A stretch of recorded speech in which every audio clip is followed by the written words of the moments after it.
Hi, I'm TJ Jones, the host of the State of the Saints podcast, and I ask that you like, share, and comment on this video. Thanks for watching. All I gotta say is, who dat?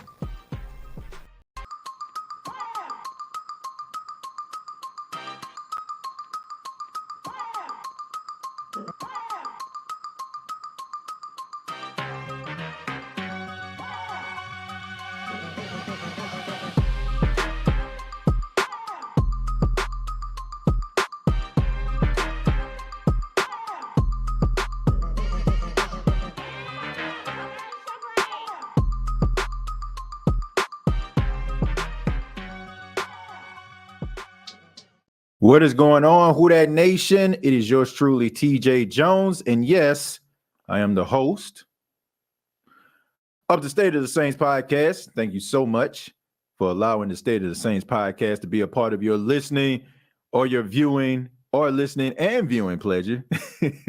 Really do appreciate it. Much love to everybody. As you file in, I ask that you hit the like button. I ask that you subscribe if you're new to the channel. Shouts out to the Belly Up Media Podcast Network, the official home of the State of the Saints podcast. On this edition, we're going to continue our talk about the NFL draft, part number 4 of our mock draft. We talked a little bit about, the first 3 rounds. I encourage you, if you have not checked out episodes 1, 2, and 3, to go back and check it out. Let me know what you think. Feel free to comment. Feel free to tell me who you feel should have went in that place if you don't agree with what or who I mentioned. There was a couple guys, that I talked about. First round, I was very high on Nolan Smith, out of Georgia. In the second round, I was very high on Sanders, the linebacker out of Arkansas.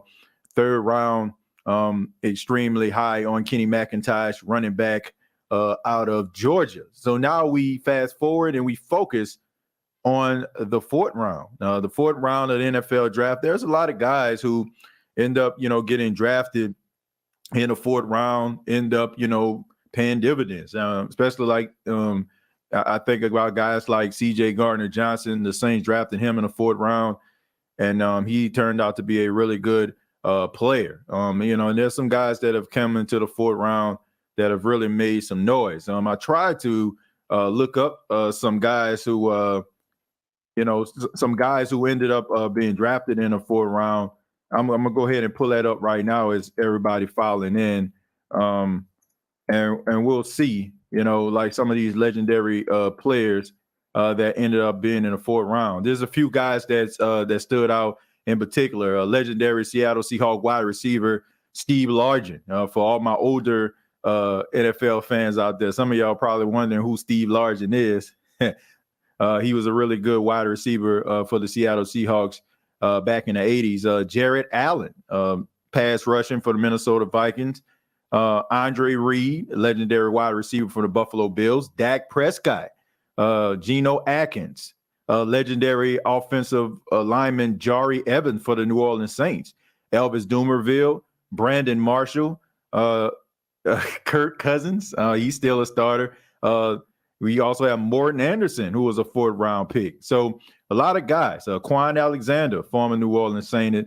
Darren Sproles, another guy. Chris Carter, Devontae Freeman, Richard Dent.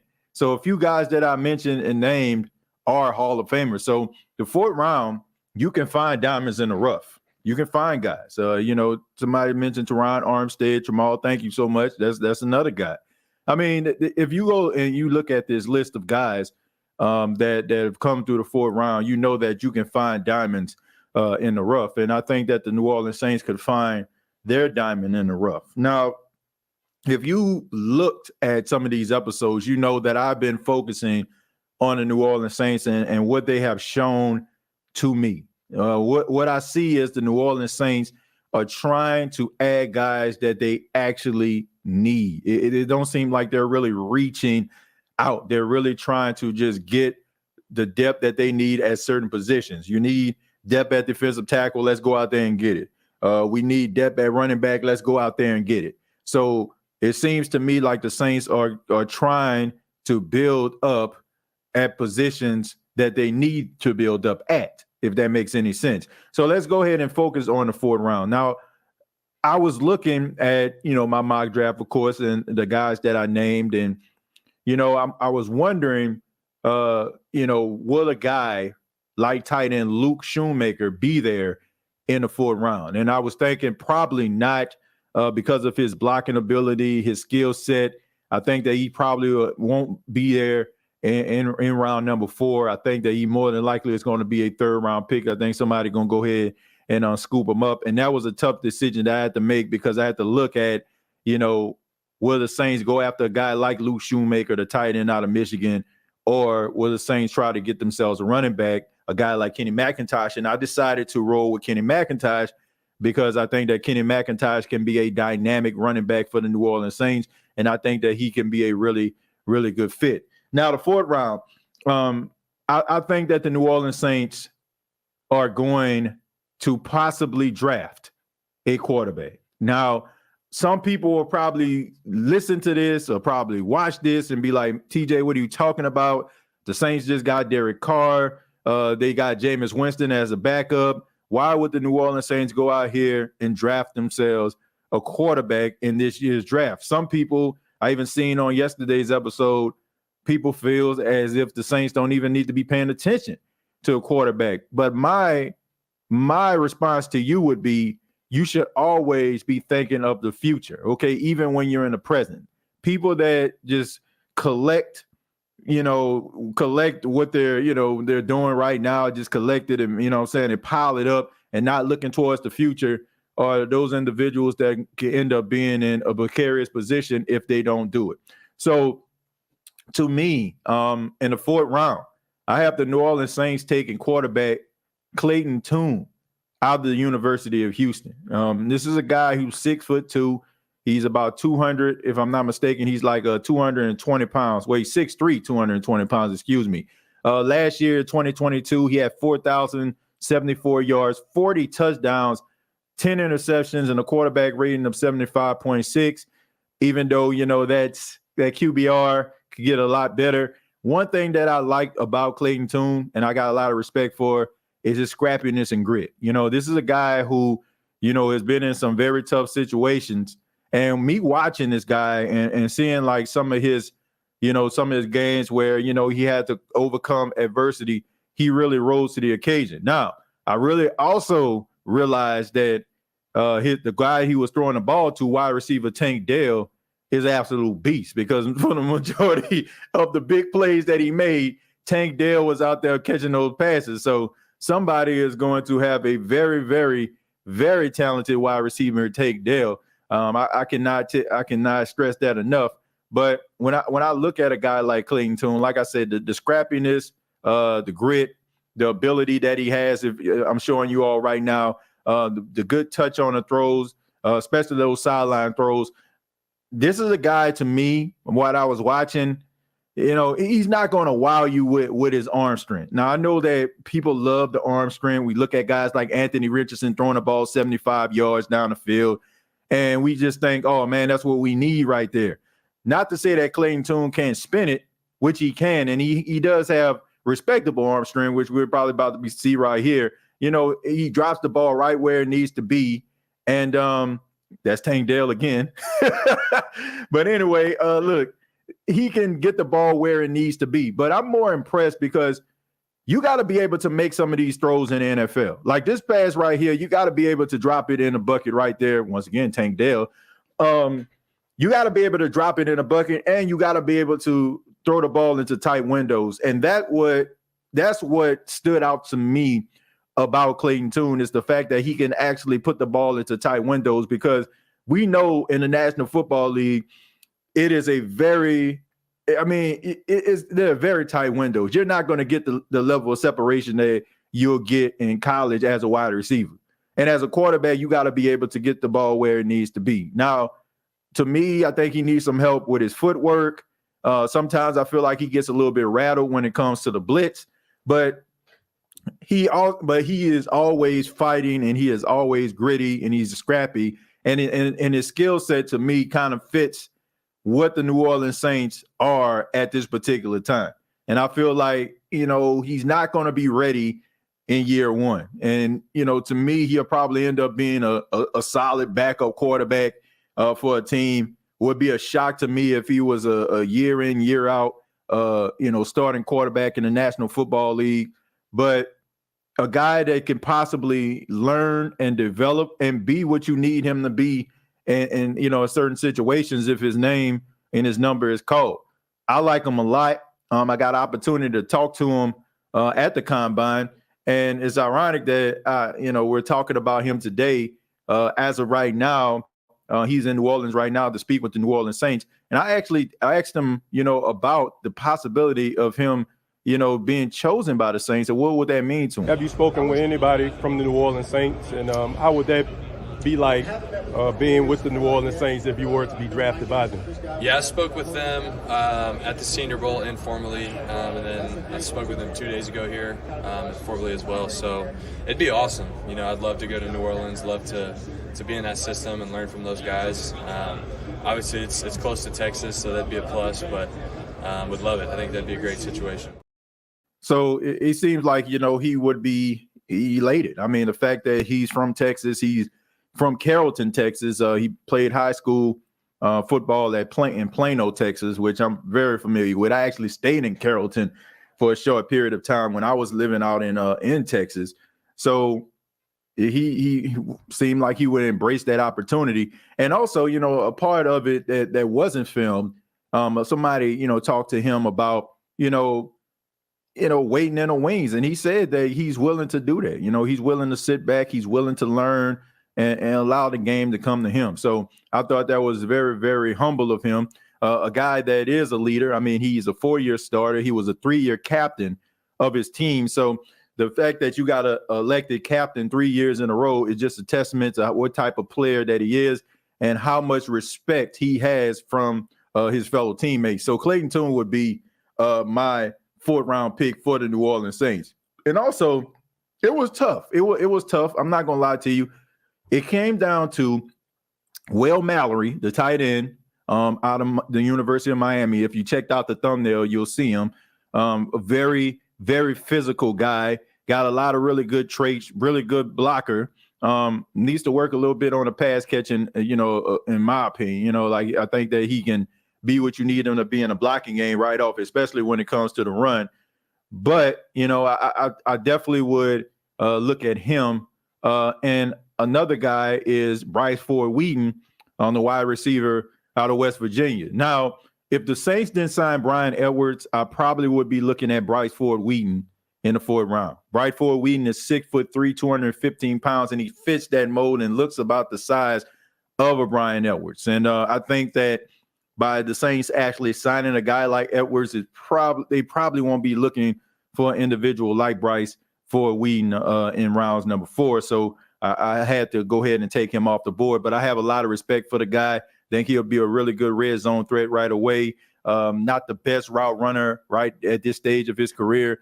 And also he has to learn and develop, but he can't help you when it comes to, being that possession receiver, catching those 50-50 balls. So don't know if the Saints will be looking his way, even though it seems like the Saints are looking at everybody right now, from quarterback to wide receivers, and they even had Edobawe. They're looking at him. So there's so many guys that the Saints are trying to look at, and I have nothing but respect for what they're actually doing, because even if they don't draft any of these guys, they know that they did their homework.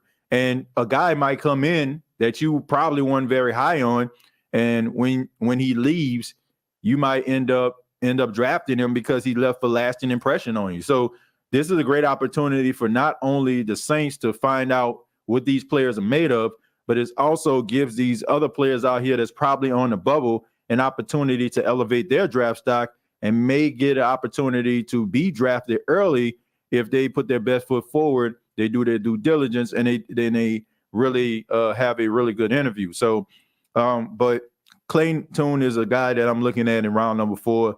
The Saints drafting a quarterback, I don't think it's too far-fetched, especially around round number 4. Now, when we're talking about rounds 1 and 2, that's when you start looking at, like, you know, maybe some ego come into play, right? If you have a starting quarterback and the team is drafting a guy in the first and the second round, you're wondering to yourself, well, do they have the confidence in me? So I don't think the Saints want to do that because they don't want to give Derek Carr that type of impression, especially in year number 1 after he just signed a $150 million contract.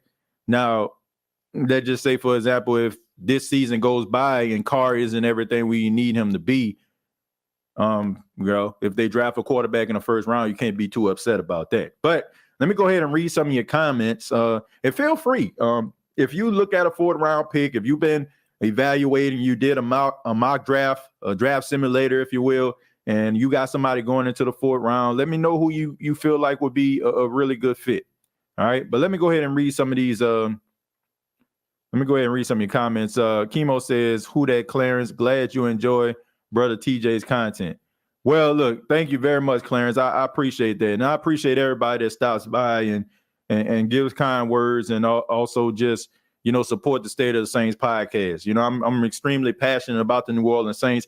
I'm extremely passionate about sports. And, you know, if I can, you know, give people, you know, something to think about and a little bit of entertainment, and, you know, I feel like, you know, my life, you know, is fulfilling. So thank you so much for being here. My wife must be talking about me. I said my wife, so she must be talking about me. And if you're watching this right now, stop talking about me. TJ, I missed most of yesterday's episode. Can you give a brief synopsis of who you had us picking or trading up for? Well, Ken Arthur, shouts out to you, my friend. But yeah, I had us taking Kenny McIntosh in round number 3. I talked about Alvin Kamara and the question marks that are out there about, you know, that pending case. You know, will he be suspended? And even if not, you know, you got to take into account that Alvin Kamara has been dealing with injuries over the last couple of years. And if you can get a young guy in here that can contribute, you know, and give you something, you know, I think that's a plus. So a guy like Kenny McIntosh, a guy that can run in between the tackles, catch the ball out of the backfield, and also be able to be in there on 3rd down and pass protection, I think that he definitely checks all the boxes of what the Saints actually need.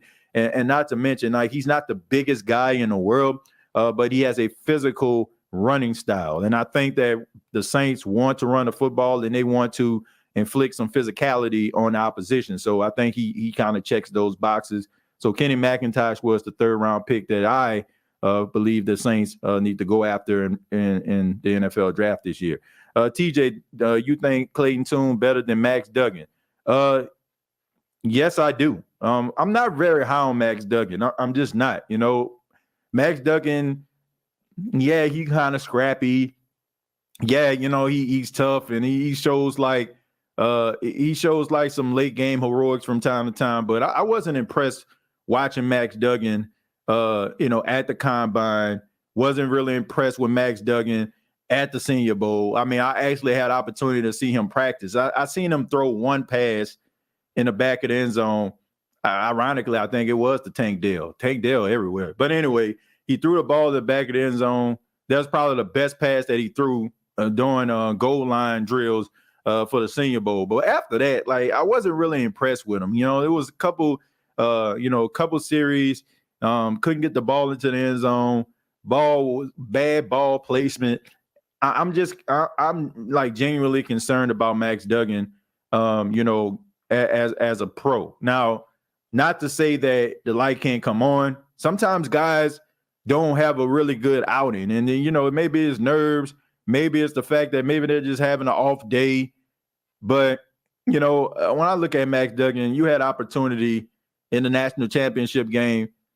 You weren't going to win that game. Let's just call a spade. But you could have played a little bit better to show something. I mean, it wasn't the only play that he really made was like early in the first half, you know, that touchdown pass that he threw. But And that was like maybe like some blown coverage. But all I'm saying is when it comes to Max Duggan, I just need to see more. And what I see out of a guy like Clayton Tune, you know, I see some things you can actually work with. Yeah, I see some really good decision making. One thing that stands out to me is his ability when he gets outside the pocket. He's not looking to run. He's still reading his, you know, going through his progressions, trying to get the ball down the field. So, you know, the fact that he did that on countless occasions when he was under duress, you know, it tells me a lot. And then also like some of the games that I've seen, because what I do is, look, everybody can pull up some highlights, right? Everybody get excited about some highlights. You see a 75-yard bomb down the field, guy scramble for 70-some-odd yards, you know, all this stuff. But I like to see games where it's phone boot, is a phone boot type game, a guy not playing his best. Because with that, I feel like you can see his limitations. And also you can see if they're trying to overcome adversity and how they're going to do it. And I've seen on countless occasions a guy like Clayton Tune overcome adversity and make really good plays, get the ball down the field when his team was down, and made smart decisions. When it comes to Max Duggan, there's a certain gear that I expect for guys to have at a certain level, and I have not seen that gear from Max Duggan. I guess you can make an argument maybe in that championship game, or that Big 12 championship game, you know, you've seen a little bit of some fighting and some grit, you know, going up in that Big 12 championship game. But here's the thing, like, I just think that this guy leaves a lot to be desired. And as the temperature heats up, I just think that he kind of shrivels up, you know. So I need to see more out of Max Duggan. I'm not saying that Clayton Tune may end up being better than Max Duggan, but Max Duggan, to me, he leaves a lot to be desired. And if I had to choose out of the two, I got to roll with Clayton Tune. Let me stroll up just a little bit. Thank y'all for being here. I ask that you hit the like button. Hit the like button if you enjoy the State of the Saints podcast. Billy says, round 4, TJ, I think Ronnie Hickman Jr. would be a solid pick. Yeah, Ronnie Hickman, you know, I talked to him at the combine too. He was actually the first person I talked to. He was the first person I actually talked to at the combine. And we know that he's coming off injury. He plays for a school that the Saints just love to draft from. But the only reason why I wouldn't say Ronnie Hickman is the fact that the Saints seem like they've been loading up on safety all off season, right? You know, you got Lonnie Johnson Jr. You know, you got Marcus May. You already got Tyrann Mathieu. You got JT Gray.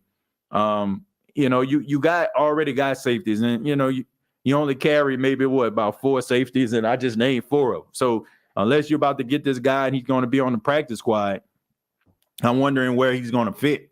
So I think that he's going to end up being a solid safety, but I just don't think that he's probably going to end up playing for the New Orleans Saints.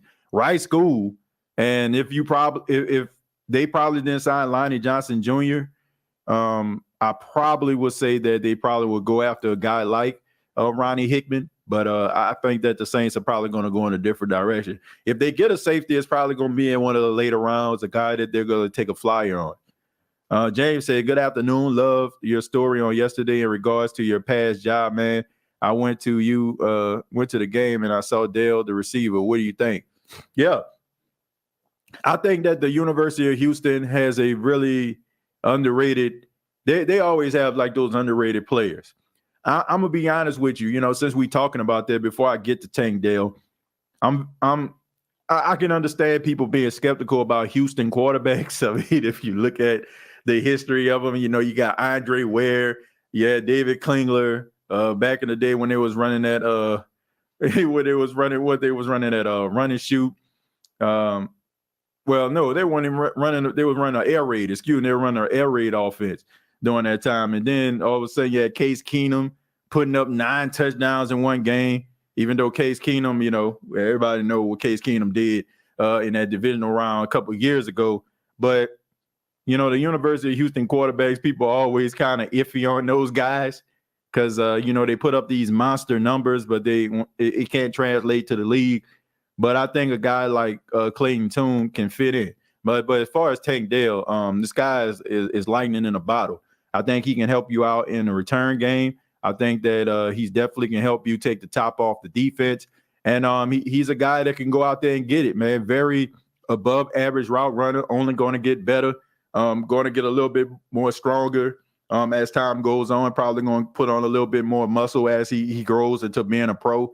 And he's going to be a problem, especially if he goes to a team that can utilize his skill set and not just have him just being a jag. I think that he can bring a lot to the table. And if he goes to the right team, he could be that lead receiver on that team. I have that much confidence in a guy like Dale. I agree with you, TJ, on Max Duggan. I live in Fort Worth. Yeah, I'm not a real big fan of Max Duggan like that. Stetson Bennett. If Stetson Bennett was 6'3", he'll be a second-round pick, but he's not, right? Some people like to minimize him because, they'll say stuff like, well, he played at the University of Georgia. Those guys are always open. But look, if that was the case, then the University of Georgia would have stayed winning national championship games, and we got to take that into account. Honestly, if we want to keep it a buck, they've had better quarterbacks than Stetson Bennett come through Georgia. I mean, Matthew Stafford, they had Aaron Murray. You know what I'm saying? Like, you had some really good quarterbacks that was supposed to be much better than he was, right? You even had Justin Fields. But at the end of the day, he was the one that led these guys to the national championship game and won back-to-back championships. So I don't think that that's just something that you just kind of got to gloss over. I think that he's going to end up finding a home with an NFL team. No, I don't think he's going to be a starter, but I think that his ability to continue to fight in the midst of adversity, his ability to make plays when things go awry, I think a team is going to take a flyer on him. And, who knows? I mean, the sky's the limit, right? All you need is opportunity. It's what you do with that opportunity. And what Stetson Bennett has done with the opportunity at the University of Georgia has become one of the most successful quarterbacks in that school's history. So that's nothing you have to, you can gloss over. So Stetson Bennett, there's a place for him in the league. Let's see, TJ, am I wrong for being a bit nervous about I forgot about John Day Abram too, about Abram being on the back end. I think he should be in the box more than anything. Yeah, that's what they got him for, King Arthur, to be honest. Like, he's a guy that's a liability in coverage. He reminds me a lot of Roman Harper. Like, Roman Harper was a guy, more of a box safety, was a liability in coverage. No disrespect to Roman Harper, shouts out to him. But, the Saints kind of, sent them on, the blitz. I remember that year when Roman Harper led the team in sacks one year. But, I look at him as more like that box safety, more of a thumper. I think that they probably got a guy like him because at first the Saints had Tyrann Mathieu being a box safety, which I didn't understand. Why would you have a 5'9", 5'10", 185-pound safety out there trying to play in a box? But I digress. I think that his skill set, his ability to be able to play as a box safety, I think that will be a plus. My issue has never been with Jonathan Abram as a player. It's more so about, his health. He's always been injured, like dealing with injury. So I think that he has that confidence. I think he has that swag that we look for in a defensive player. But I think that if the Saints understand what he is and who he is, I think he should be okay. But if you try to turn him into something that he's not, you have a lot of members of the Who Dat Nation mad and wondering what the Saints are doing and why they don't want to get Jonathan Abrams out of there being a liability in coverage. So, yeah, I'm not too concerned about him, but I assume the Saints are going to use him and mostly run defensive packages. I don't see him out there playing, when there's, a bunch of passing plays or they playing against a team that throws the ball more often than not. I don't think he's going to be a starter anyway. I think in the past, the guys like Clayton Tune didn't work because now the league has adopted a lot of these pass concepts. These guys now work in today's league.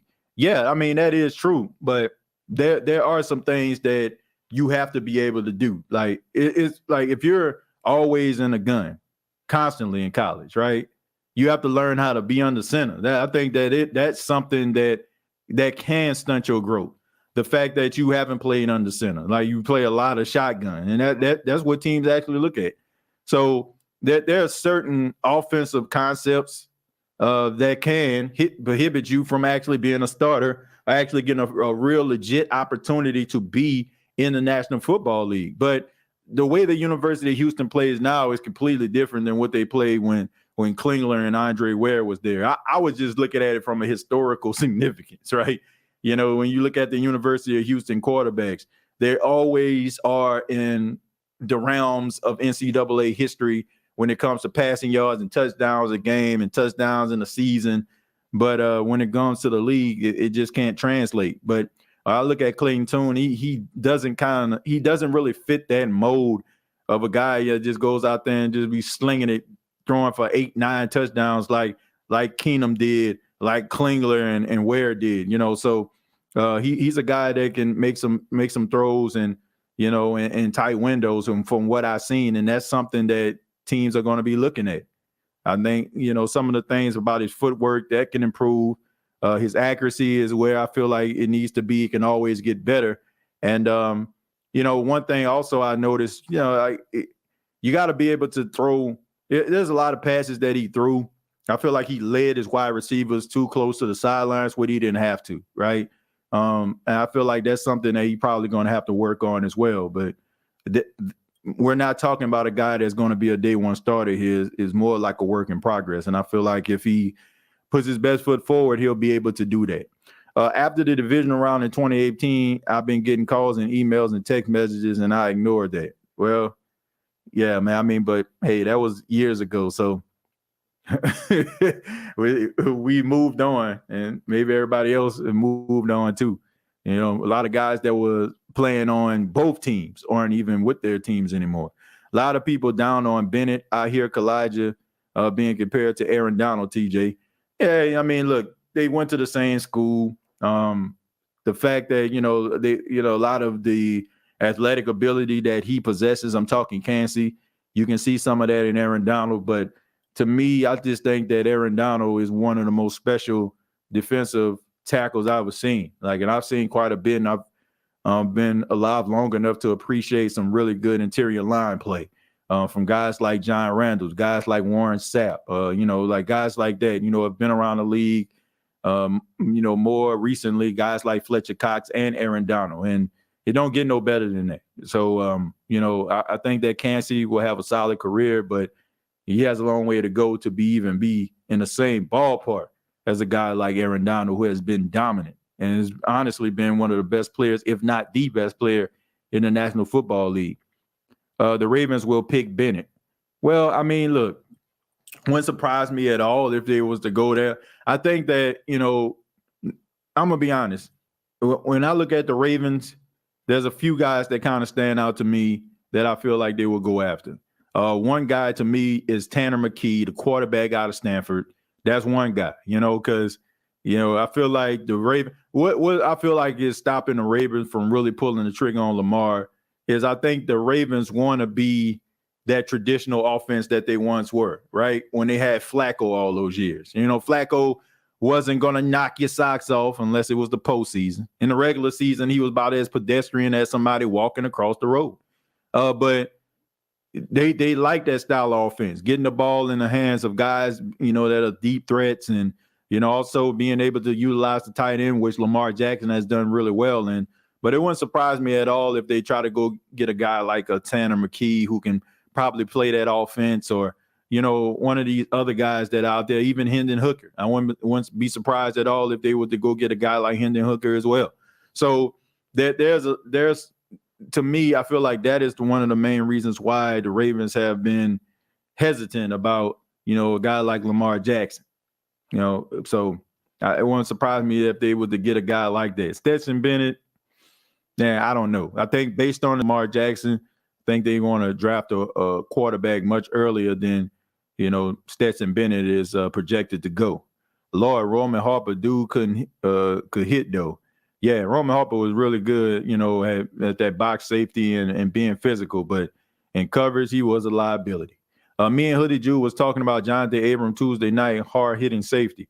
he a hard-hitting safety, and sometimes I feel like he tries too hard to try to inflict that big hit, and I think that his discipline and his skill set kind of wavers because of that, but I think if he focuses in on just trying to make that tackle, I think he'll be fine. But I don't expect a guy like Jonathan Abram to start. I expect for him to kind of be a part of that supporting cast.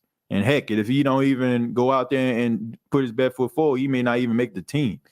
TJ, who are your top 3 most entertaining running backs to watch? Mine was LT, Barry Sanders, and Ricky Williams in Miami. 3 most entertaining. Number 1 would be Marshall Faulk.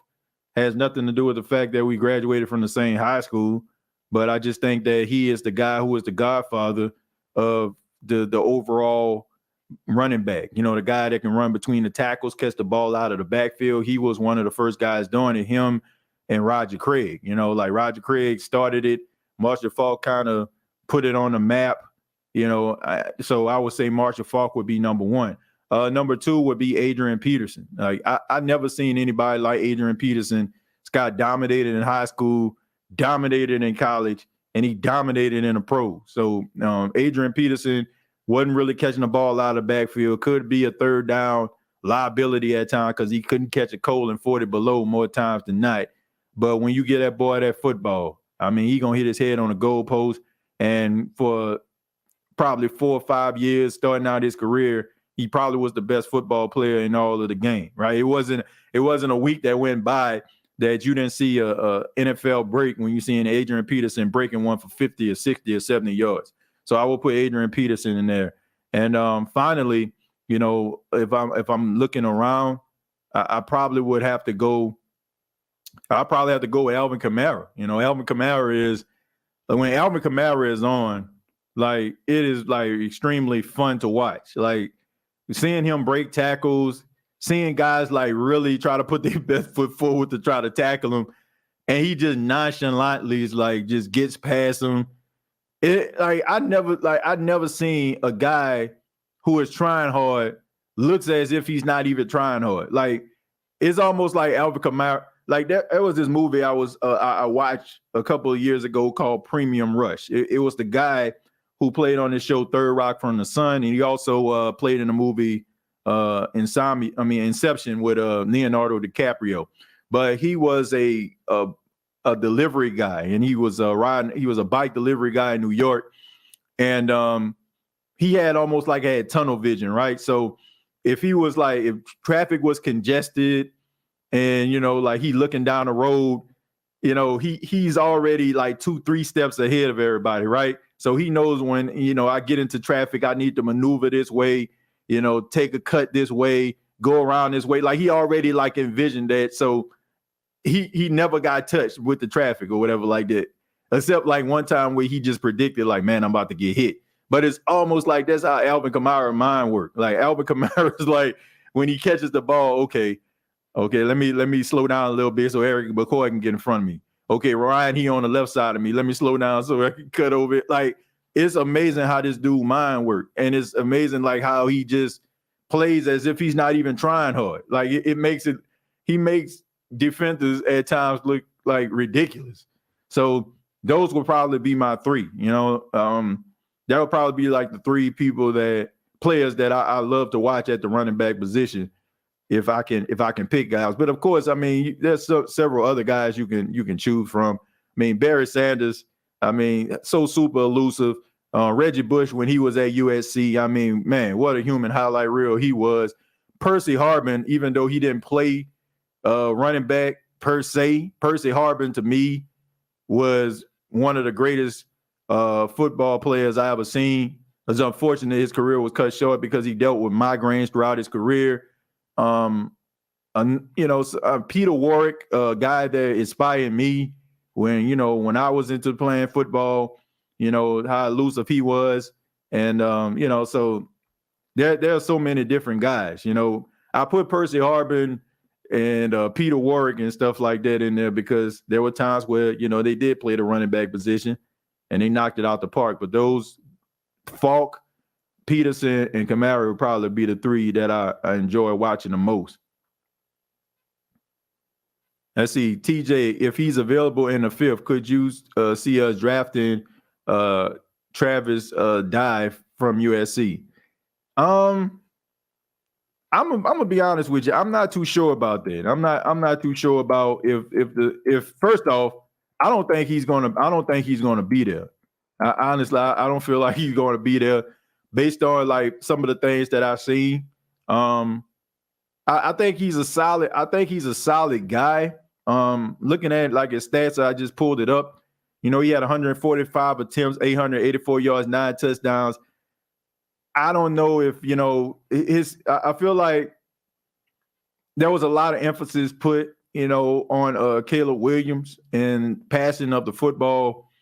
But a guy like this, you know what I'm saying, like extremely elusive, catching the ball out of the backfield. But I think there's probably going to be a role for him on some other team. So I don't know if he's going to be there.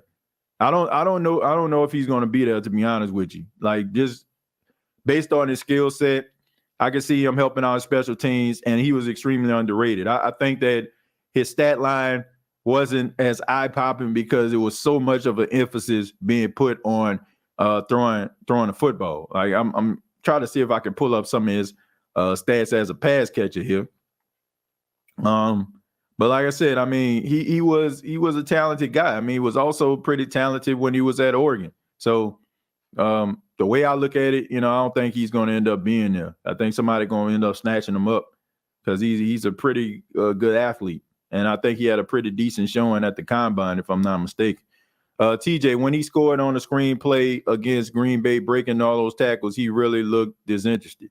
Yeah, I mean, it's a couple times, man. I remember that time when they played against the Tampa Bay Buccaneers, and you know, like they tried to put him down on the ground. And he just kind of waltzed into the end zone. Like, the dude is like special, like when he owned and when he motivated. Now, there are sometimes, you know, I'll just be wondering to myself, like, okay, why he don't cut back upfield? Like, there's a couple of times where, you know, he catch the ball and he just runs straight out of bounds, don't try to cut it back up, you know. But when he motivated and he owned, like, it's very few people that can go toe to toe with AK when he motivated. TJ, speaking of running backs, what derailed Maurice Clarett's career? I think, well, I feel like this, man. I think a lot of people need to take into account these brothers. I understand, like, they make a lot of money, but before they were making a lot of money, a lot of these dudes came from like substandard conditions. They struggled. They mama and dad probably were trying to make ends meet, and the ability to play the game of football could lift their families up out of poverty-stricken situations.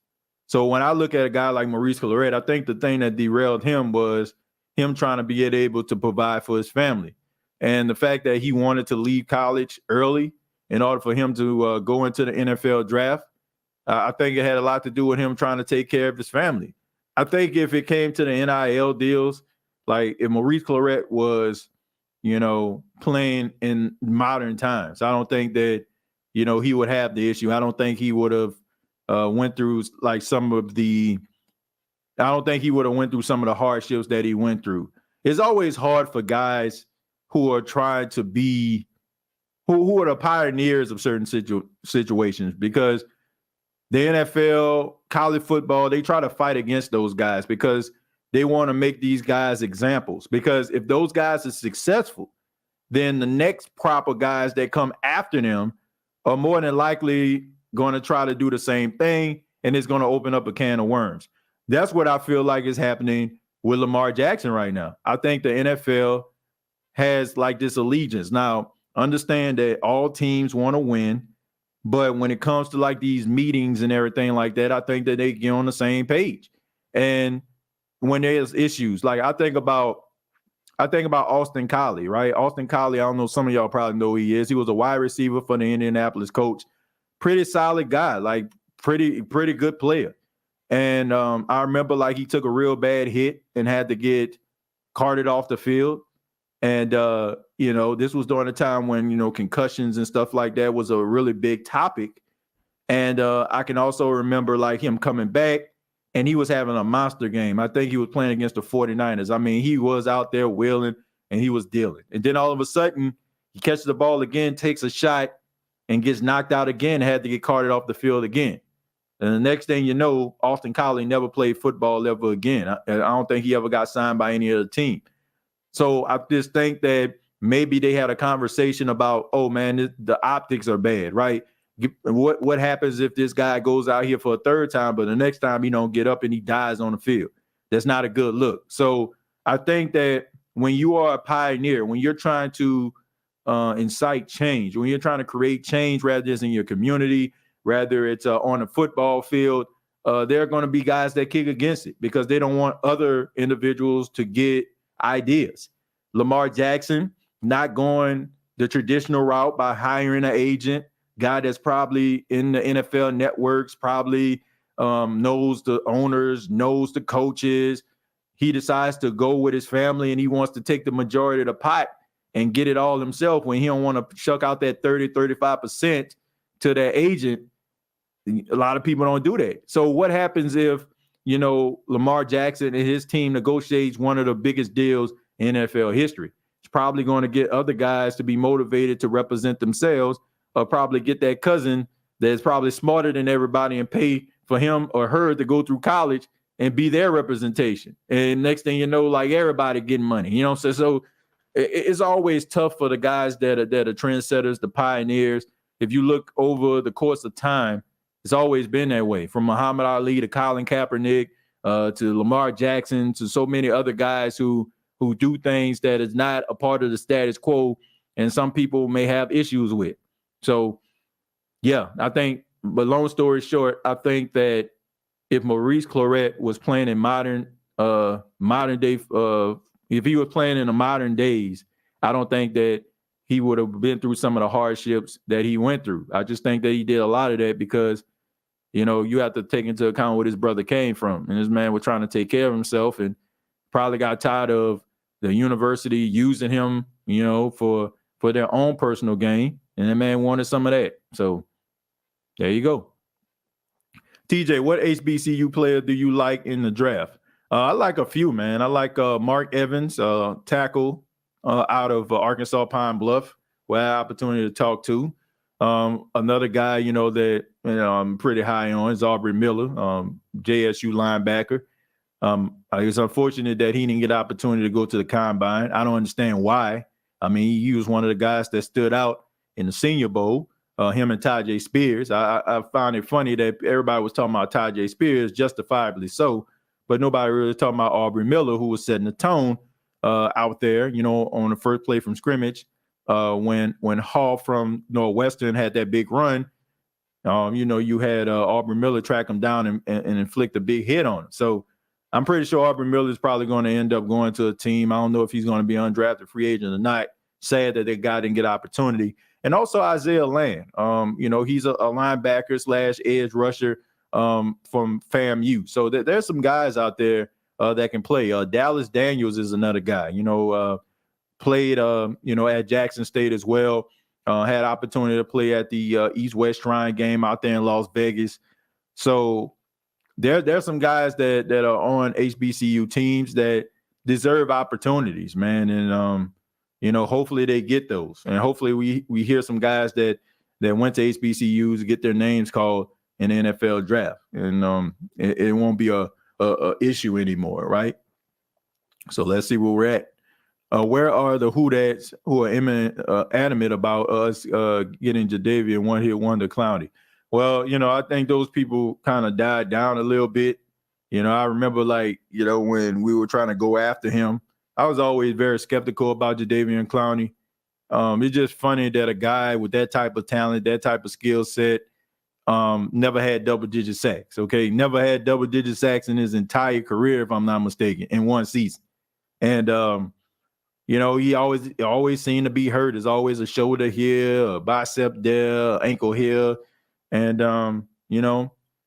now you barely even hear about him. And now I'm pretty sure he's like 30 or close to 30. To me, it's what you see is what you get. I think that he'll get opportunities because of his ability and his freakish athletic ability. But, I don't know. He just didn't live up to the hype.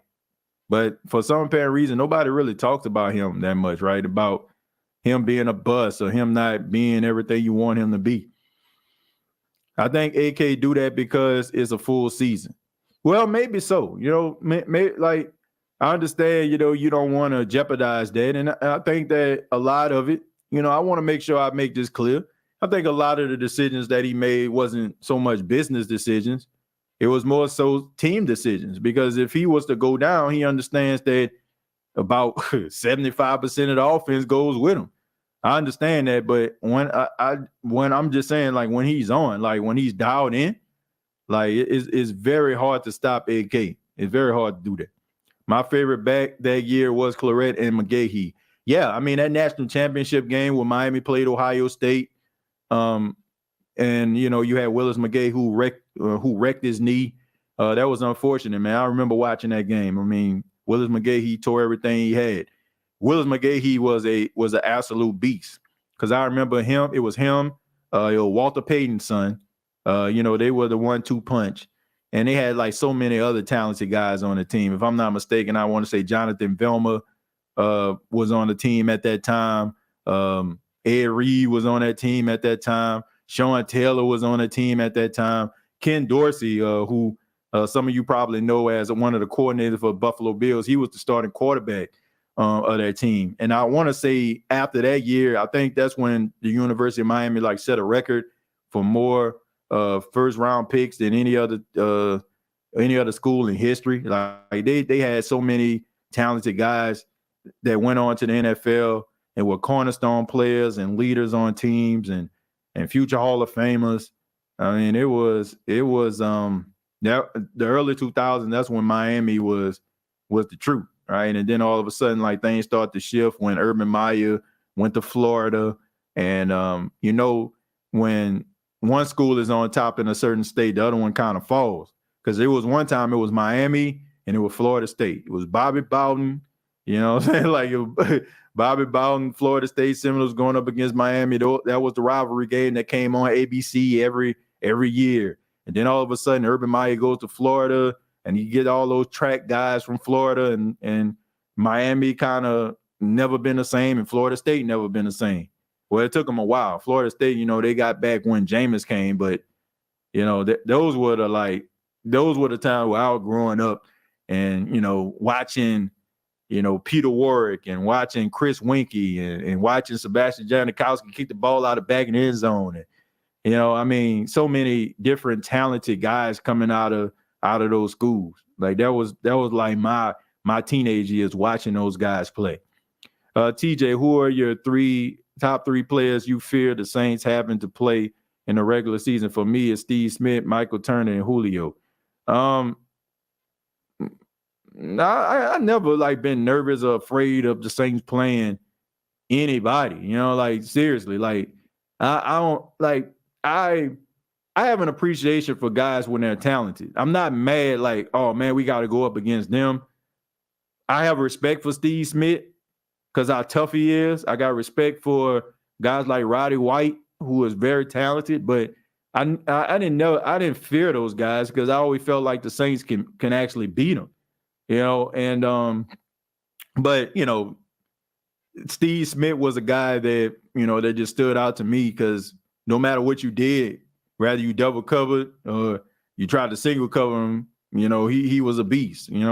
Julio for a good minute until Lattimore came, he was kind of a problem. But and when Lattimore came, it kind of died down a little bit.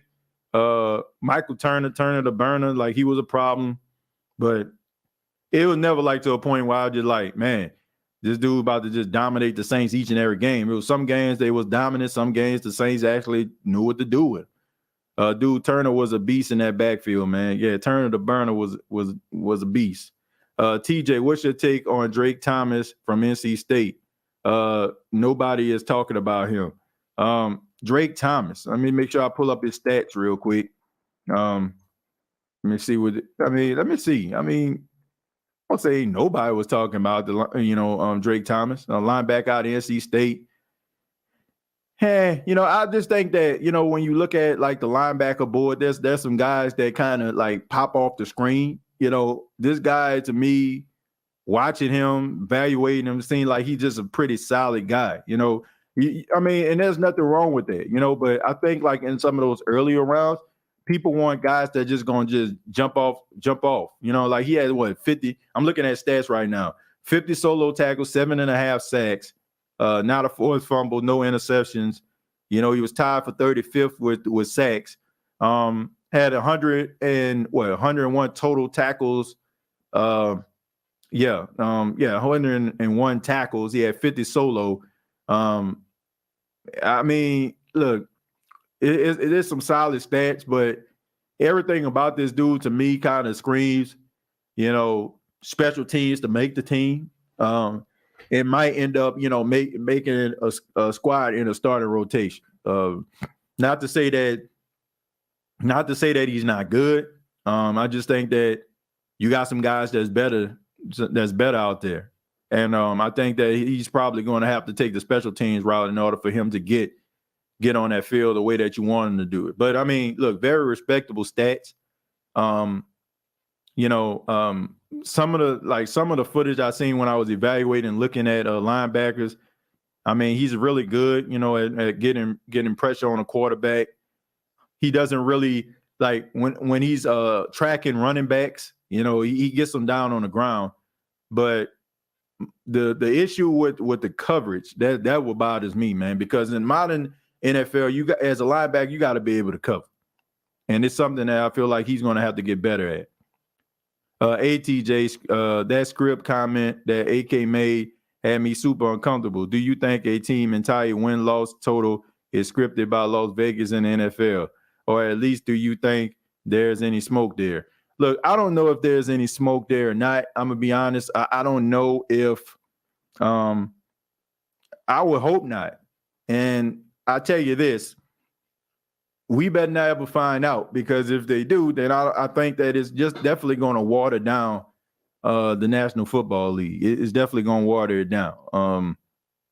But I don't think that they just sitting up there like, okay, man, this is what we're going to do. We want the 49ers to go to the Super Bowl. Like, I think that when you're doing that, man, so many hands got to be involved in that. The coaches got to be involved with that. Referees got to be involved with that. There's so many different things that have to be involved. Now, do I feel that the NFL, when they have like teams that are expansion teams, or they have teams that, that move to new locations, do they have a invested interest in that team actually playing well? Absolutely. Do I feel like a part of me? Do I feel like back in 2018, the NFL wanted the Rams, who just recently moved from St. Louis to Los Angeles, to be in the Super Bowl, to gain interest in the Los Angeles market? Yes, I do. Okay, but do I feel like they decided that like at the beginning of the game? No, I don't. I do think that they preferred the Rams to go to the Super Bowl over the Saints, and there was no tears shed behind the scenes that the Saints didn't go and the Rams did. So there we go. Roderick, thank you very much for the $2. Said, tell me how a monster Mike Alstott was. Yeah, Mike Alstott was a beast, arguably one of the best fullbacks of all time. I'm not going to say he was the best fullback of all time, because there was a guy who played in Cleveland back in the 60s by the name of Jim Brown. Wasn't too bad.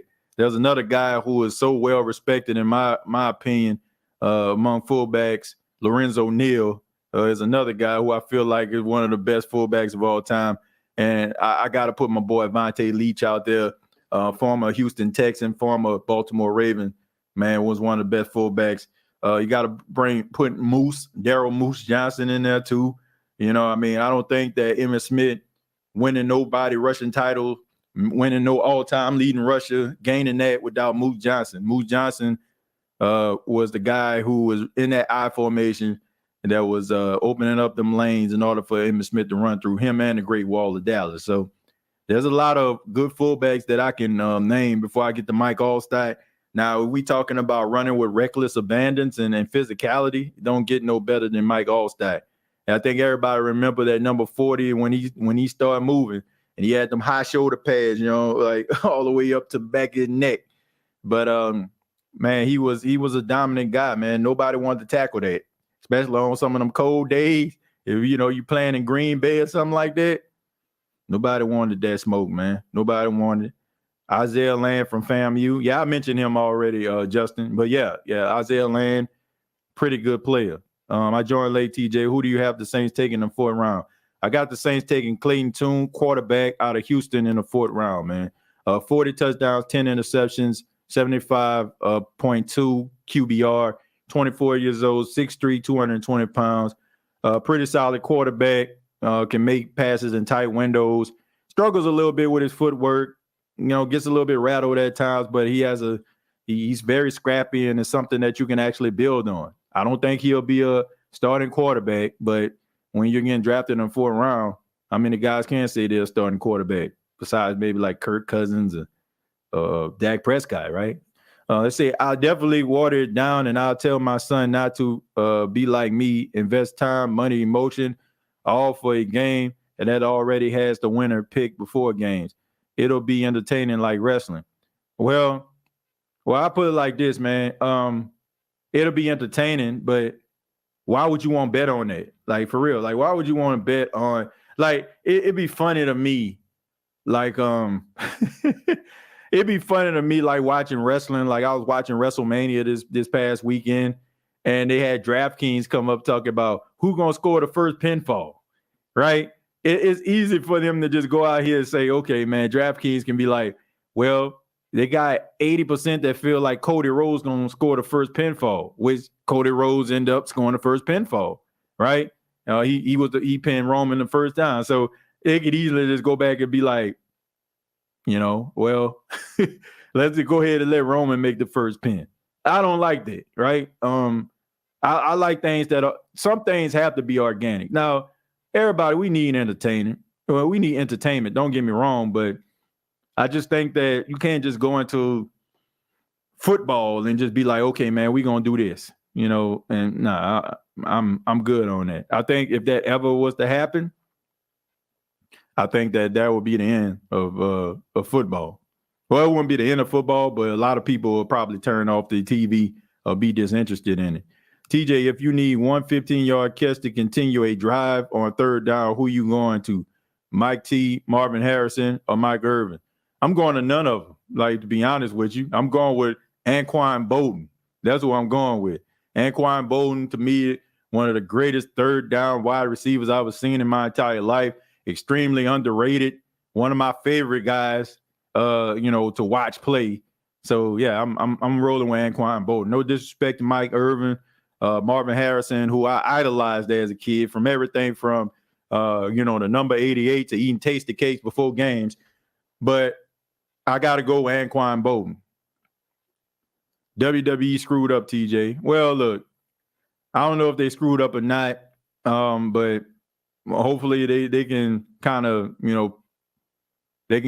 press, the reset button, and because I think a lot of people are just upset about the outcome. I don't want to really talk too much about it because maybe somebody won't go back and see it.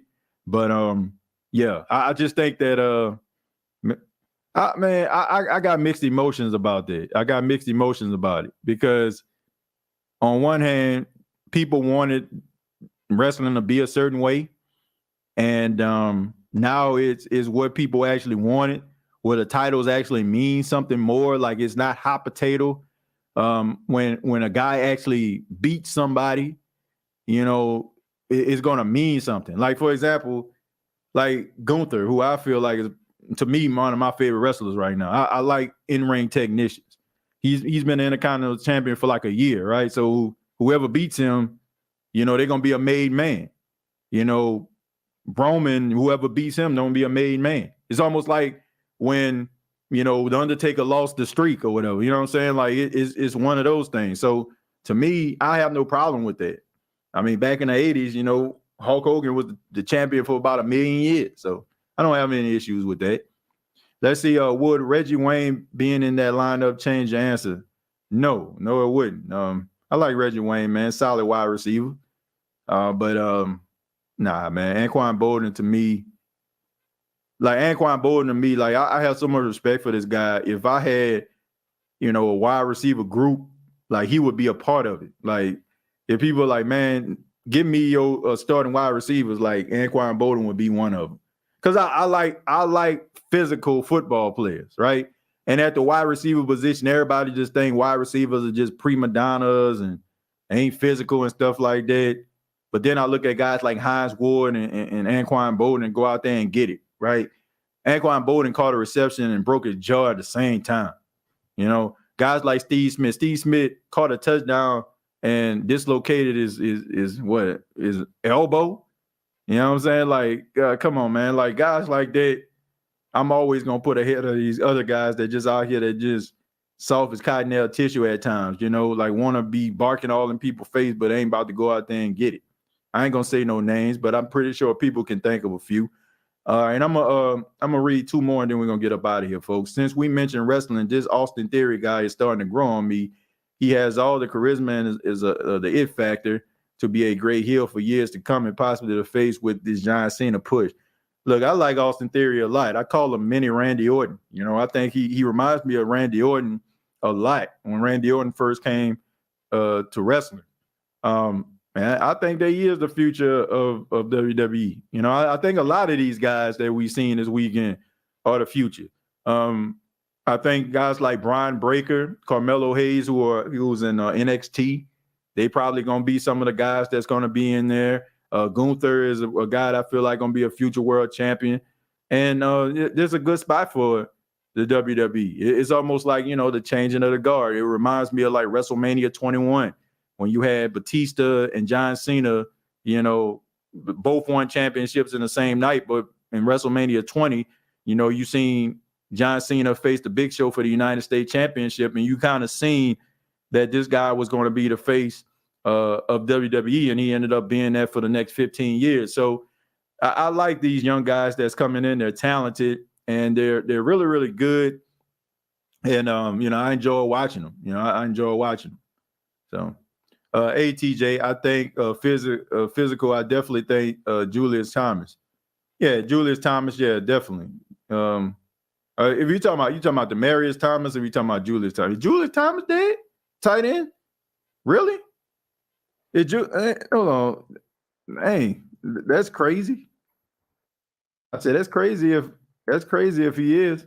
Nah, I think we talking about Demaryius. Okay. I was gonna say, okay, yeah, Julius Thomas. Julius Thomas was the tight end for the Denver Broncos. I think you're talking about Demaryius Thomas, if I'm not mistaken. Or maybe you're talking about somebody else. But yeah, Demaryius Thomas was pretty good. We talking about the same guy. I about to say Julius Thomas dead. ATJ, when I think, I already read that one. In my opinion, after DC, Mike T, I think the two most important pieces are Turner and Penny. If they can stay healthy and have a successful season, we would be greatly positive impact. Yeah, I think that I think if these guys can't stay healthy, I think that they'll be okay. Tyrone, thank you very much for the $2. Said I seen updates on T.O. We should sign. T.O. Talking about T.O., the legendary wide receiver T.O.? Hell no. To the no. Hell to the no. Nah, man. We ain't, nah. I hope the T.O. stand for somebody else. Time out or take off or something. Like, ain't no way. No way. But I want to say thank you all for checking out the State of the Saints podcast. Really do appreciate it. Much love to you all. Make sure that you subscribe to the YouTube channel, youtube.com, search The State of the Saints podcast, facebook.com, search The State of the Saints podcast. Got previous episodes available on Apple Podcasts, Spotify, iHeartRadio, Anchor FM. Shouts out to the Belly Up Sports Podcasting Network. You can follow them on Twitter at Belly Up Media or Belly Up Sports. And you can follow yours truly on Twitter at TJAY Jones 8. Till next time, all I got to say is, who that? Hi, I'm TJ Jones, the host of the State of the Saints podcast. And I ask that you like, share, and comment on this video. Thanks for watching. All I got to say is, who that?